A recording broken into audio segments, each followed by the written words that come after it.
The tall glass towers of Valor's main city sparkled under 3 bright suns. Rainbow colors danced across the shiny floors of the beautiful palace. Ambassador David Chin walked through long hallways that had seen 1,000 years of space meetings between different worlds. He had worked for 2 years to make this deal happen. Today was the big day when humans and ethereals would sign papers to trade with each other. This would open up new worlds for both groups of people. Ambassador Chen, a sweet voice called from behind him. Can we talk before the big meeting starts? David turned around and saw Queen Lilene walking toward him. She moved like she was floating, which was normal for her people. Her pointed ears caught the light from the palace walls that glowed like living things. Her skin seemed to shine with its own light. Even though she ruled many star systems, she acted friendly when doing private business. Of course, Your Majesty, David said. He bowed a little bit like the rules said he should. He noticed she looked worried, which was not normal for her calm face. She pointed to a quiet corner that looked out over the palace gardens. Strange trees from all over her empire grew there. They had flowers with colors that humans had never seen before and didn't have names for. I want to talk about things that go beyond today's trade deal, she said. David followed her to the quiet spot. He was glad to get away from all the busy people getting ready for the ceremony in the hallways. Is there a problem with our agreement? He asked. The agreement is perfect, Queen Lilianth said. Then she stopped talking like she was thinking hard about her words. It shows exactly the kind of helpful cooperation our people should do together. But there are new problems coming that might change how we work together in the future. What kind of problems? The queen walked to the window and looked down at the gardens. Ethereal children were playing among the alien flowers down below. The High Council has decided that because I'm not married, it's bad for politics. They want me to pick a husband from the noble families. This would help make sure someone takes over after me and make our inside friendship stronger. David felt a strange tight feeling in his chest when she said this. During 2 years of working together, his work respect for Queen Lyelia had grown into something more personal. He liked her smart thinking, how much she cared about her people, and how she could find new ways to solve hard problems. That makes sense from a political point of view, he said carefully. He tried to stay neutral like a diplomat should, even though his personal feelings were different. Does it? She asked. She turned to look at him with such strong eyes that he noticed how her purple eyes seemed to go very deep, like he had never really looked into them before. Should personal partnerships be chosen because of political help instead of how well people get along and respect each other? Her question was more than just curious, and David found himself picking his words very carefully. Human culture likes people to choose for themselves in these matters. But we also understand that leaders sometimes have to give up things for the good of everyone. And what would you choose, David Chin, if you were in my position? When she used his first name, it made him feel unexpectedly warm, though he tried to stay professional. I would hope to find someone who could be both helpful for politics and a real partner. Someone who understood what it means to be a leader and could share the hard work instead of just getting the benefits. Queen Lilene smiled in a way that changed her whole face. David realized he had rarely seen her truly relaxed. That is a very human answer, direct, practical, and somewhat hopeful all at once. Is that criticism or just an observation? Admiration, she replied softly. Then she seemed to catch herself and went back to acting more formal. The ceremony will start soon. I should get ready to meet with the council representatives who will be there. As they walked back toward the main palace hallways, David found himself looking at Queen Lilene's face and thinking about how much weight she carried as ruler of a space empire. The trade agreement they were about to sign showed months of working together, long talks about everything from shipping rules to cultural exchange programs, and countless hours spent together dealing with the complicated parts of getting different species to work together. Your Majesty, he said as they reached the place where their paths would go different ways. I hope you find what you're looking for. You deserve happiness as well as political success. She stopped, her glowing eyes meeting his with a look he couldn't quite understand. Thank you, David. That means more than you know. As he watched her disappear down the hallway toward the royal rooms, David found himself wondering if their work partnership was about to become much more complicated, and if that complication might be worth the diplomatic risks it would definitely create. The formal presentation of possible husbands happened in the ethereal court's fanciest ceremonial room. Holographic displays showed the family trees and achievements of 3 of the empire's most powerful noble houses. David watched from the diplomatic gallery. His job as trade negotiator meant he had to be present at all major court functions. But he found it harder and harder to watch with professional distance. Lord Velerin of the Eastern Territory stood first. His presentation focused on military wins that had expanded ethereal influence across 2 star systems. His family's genetic line went back to the Empire's founding families, and his personal wealth could pay for entire planet development projects. He spoke with the confidence of someone used to getting what he wanted without question. "Your Majesty," Lord Velerin declared, "joining our houses would make the Empire's military position stronger and make sure that future generations have the genetic advantages needed for galactic leadership." David watched Queen Laelian's face during the presentation. He noticed how her expression stayed diplomatically neutral while her hands showed tension by gripping her throne's armrests. She asked polite questions about territorial management and military strategy. But David could sense she wasn't really interested in the answers. The second suitor, Duke Doris, represented economic power through his family's control of rare mineral mining across multiple worlds. His presentation focused on trade networks, resource management, and the financial stability that marriage to his house would give the crown. "The Empire's continued growth requires smart economic planning," Duke Doris explained with the precision of someone used to calculating value in everything. "Our union would create unprecedented opportunities for wealth generation and territorial acquisition." Again, Queen Lillian asked appropriate questions and made diplomatic responses. But David noticed how she seemed to be going through the motions rather than engaging with real enthusiasm. Her purple eyes sometimes drifted toward the diplomatic gallery, and when their gazes met, he saw something that might have been resignation or a plea for help. The third presentation came from Prince Athalon, whose house specialized in technology innovation and mystical research that blended ethereal science with their species' natural psychic abilities. His family had developed much of the Empire's advanced spacecraft technology and communication systems that allowed instant contact across vast interstellar distances. "Your Majesty," Prince Athalon said with the intensity of a true believer, "our combined intellectual capabilities could unlock scientific advances that would secure ethereal dominance for thousands of years. Our children would have unprecedented potential for both technological innovation and psychic development."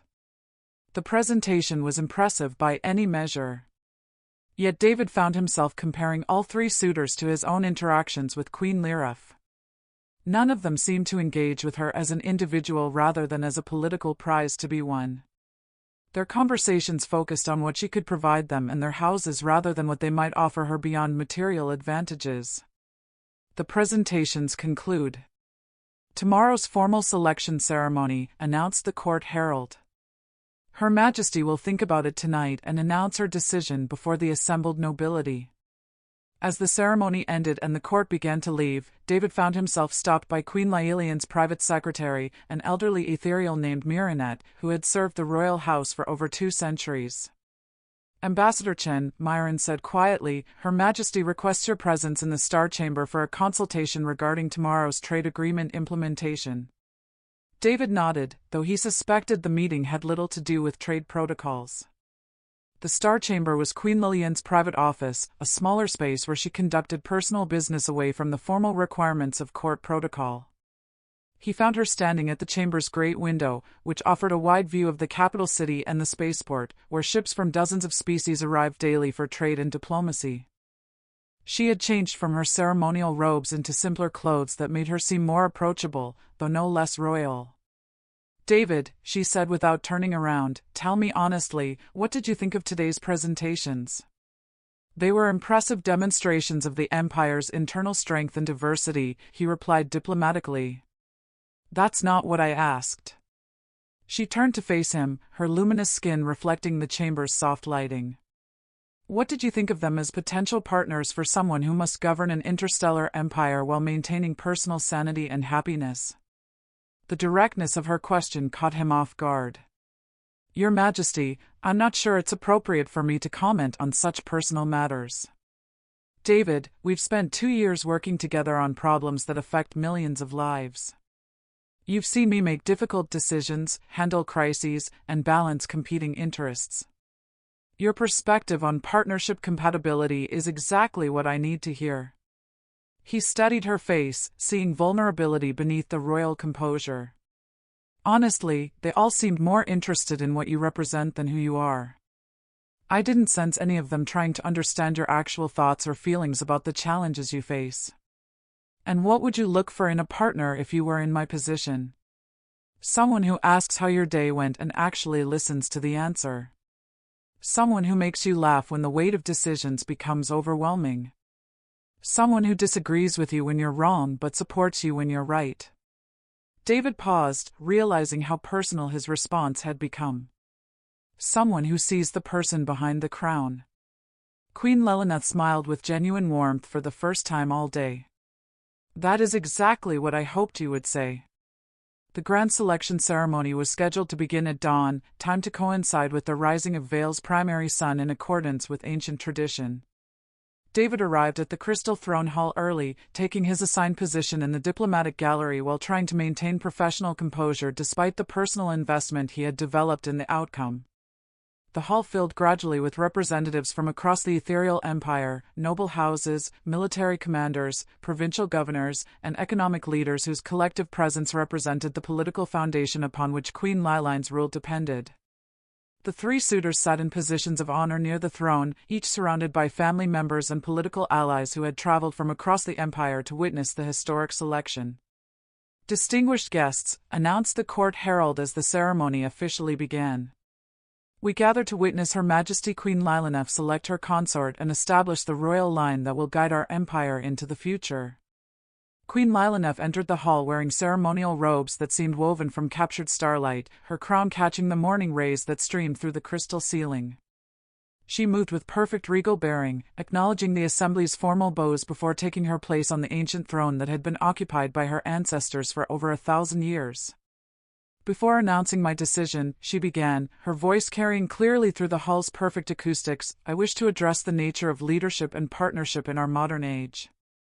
David noticed several noble houses exchanging glances at this unexpected deviation from traditional ceremony protocols. The selection was supposed to be a simple announcement followed by formal acceptance, not a philosophical discourse. Our empire spans star systems and encompasses billions of citizens from dozens of worlds, Queen Lilianath continued. The challenges we face require innovative solutions, cross-cultural cooperation, and leadership that values effectiveness over tradition when the two come into conflict. The murmur that rippled through the assembly suggested that her words were making some attendees uncomfortable. Lord Velerin sat forward in his seat, his expression showing concern about the direction of her speech. For centuries, royal marriages have been arranged to consolidate political power, strengthen military alliances, or optimize genetic advantages for future generations. These considerations have their place in governance, but they fail to address a crucial element of effective leadership, the emotional and intellectual partnership required to make sound decisions under pressure. Duke Doris whispered something to his advisors while Prince Athelion maintained careful neutrality despite obvious tension in his posture. David felt his heart rate increasing as he began to understand where Queen Liline's speech was leading.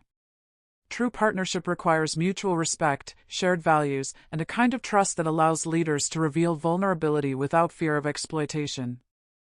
It requires someone who sees beyond titles and traditions to understand the person bearing the responsibility of command. The hall had grown completely silent except for the soft sound of breathing from hundreds of assembled dignitaries. Queen Lilianath's eyes swept across the crowd before settling on the diplomatic gallery where David sat with representatives from allied species. Over the past 2 years, I have had the privilege of working closely with individuals who exemplify these partnership qualities, who challenge me to think differently, support me during difficult decisions, and demonstrate through their actions the kind of character that true leadership requires. David felt every eye in the hall beginning to turn toward him as the implications of her words became clear. His diplomatic training warred with personal emotion as he realized that Queen Laiali was about to transform a formal ceremony into a declaration that would shock the ethereal empire's political establishment. The partner I choose must be someone with whom I can build not just a dynasty, but a new model of governance based on cooperation, innovation, and genuine understanding between different peoples. She paused, her luminous eyes meeting David's across the vast hall filled with breathless anticipation. Therefore, I announce my intention to form a partnership that transcends traditional boundaries and creates new possibilities for our empire's future. The silence stretched for several heartbeats before Queen Lelineth delivered the words that would change everything. Ambassador David Chin of the Human Federation, I wish you to be my husband. The explosion of voices that followed her declaration filled the Crystal Throne Hall with chaos as nobles, military leaders, and political advisors tried to process the unprecedented nature of her announcement. David sat frozen in his seat, feeling the weight of hundreds of stares, while his mind struggled to comprehend that the Queen of the Ethereal Empire had just proposed to him in front of the most powerful assembly in known space. Through the chaos, Queen Laialian's eyes remained fixed on his, waiting for a response that would determine not only their personal futures, but the diplomatic relationship between their entire civilizations. The chaos in the Crystal Throne Hall continued for several minutes as nobles shouted objections, military leaders demanded explanations, and the three rejected suitors struggled to process their public humiliation. Through it all, Queen Lelineth remained seated on her throne with perfect composure, her gaze never wavering from David's face as she waited for his response. Order, commanded the court herald, his voice enhanced by the hall's acoustic systems. Order in the presence of Her Majesty. Gradually, the assembly settled into tense silence, though the air still crackled with shock and political calculation. David realized that every person in the hall was waiting for his answer, and that his words would either validate Queen Laialian's unprecedented decision or create a diplomatic crisis that could destroy the alliance between their species. He rose from his seat in the diplomatic gallery, feeling the weight of history as he prepared to speak. Your Majesty, he began, his voice carrying clearly through the hall's perfect acoustics. Your proposal honors me beyond anything I could have imagined. Answer the question, human. Lord Velerin interrupted harshly. Do you accept or reject Her Majesty's offer?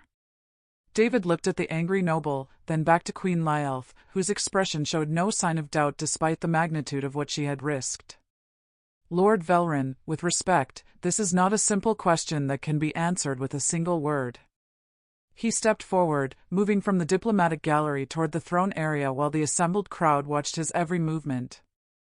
Your Majesty has proposed not just a personal partnership, but a fundamental change in how the ethereal empire approaches leadership and governance. Elaborate, commanded a voice from the High Council section. Queen Laialiath is suggesting that effective leadership in our interconnected galaxy requires partnerships that transcend traditional boundaries, species, culture, and political systems. She's proposing that the future belongs to those who can build bridges rather than walls. David reached the center of the hall, where protocol normally required him to kneel before addressing the throne directly. Instead, he remained standing, meeting Queen Luraliantha's eyes as an equal. For 2 years, I have had the privilege of working with Her Majesty on problems that affect both our civilizations. I have witnessed her intelligence, her compassion, and her dedication to finding solutions that benefit everyone involved. She has challenged me to think beyond human perspectives and consider possibilities I never imagined. The hall remained silent, though David could sense the shifting political calculations taking place throughout the assembly. The question before us is not simply whether a human can marry an ethereal queen, but whether our civilizations are ready to embrace the kind of cooperation that such a union represents. And what is your answer? Queen Lailine asked softly, her voice carrying despite its gentle tone. David smiled, feeling certainty settle in his chest like a warm light. Your Majesty, I would be honored to become your husband and partner in building the future you envision. Not because you are a queen, but because you are the most remarkable person I have ever met, and because I believe together we can create something better than either of our species could achieve alone. The silence that followed his acceptance lasted only moments before Queen Lelineth rose from her throne, descended the steps, and walked directly to where he stood. The assembled nobility watched in stunned fascination as she took his hands in hers, her luminous skin seeming to glow brighter with emotion. Davidson, she said clearly, I accept your acceptance, and I promise to be the partner you deserve in leadership, in love, and in the adventure of changing the galaxy for the better. The kiss that followed sent another wave of shock through the assembly, but David was only dimly aware of their reactions. His attention was focused entirely on the woman in his arms, brilliant, brave, and apparently crazy enough to risk everything on the possibility that love could indeed transcend the boundaries that separated species and civilizations. When they finally separated, Queen Lelyneth turned to address the still stunned assembly. Lords and ladies of the ethereal empire, I present my chosen consort, Davidson, who will help me lead our people into an era of unprecedented cooperation and growth. The response was mixed.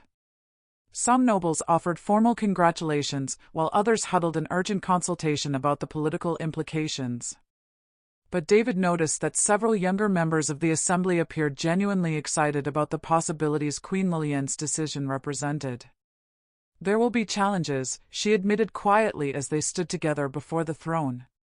Political opposition, cultural complications, probably a few assassination attempts.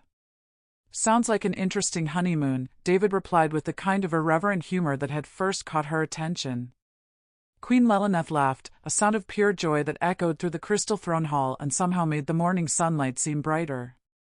Davidson, I think this is going to be the beginning of a very unusual royal marriage.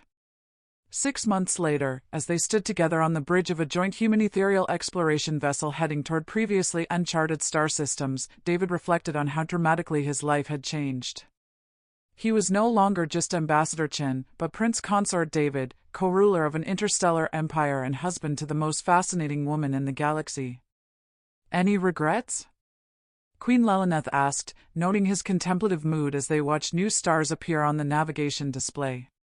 Just one, David replied, taking her hand and feeling the warm pulse of their psychic bond, a connection that had developed naturally as their relationship deepened. I wish I'd had the courage to propose to you first. Her laughter filled the bridge, and David realized that sometimes the most important decisions weren't made through careful calculation, but through the simple recognition that some bonds were worth any risk, any challenge, any change they might require. Their marriage had indeed transformed the galaxy, but more importantly, it had proven that love could bridge any distance, even the space between stars.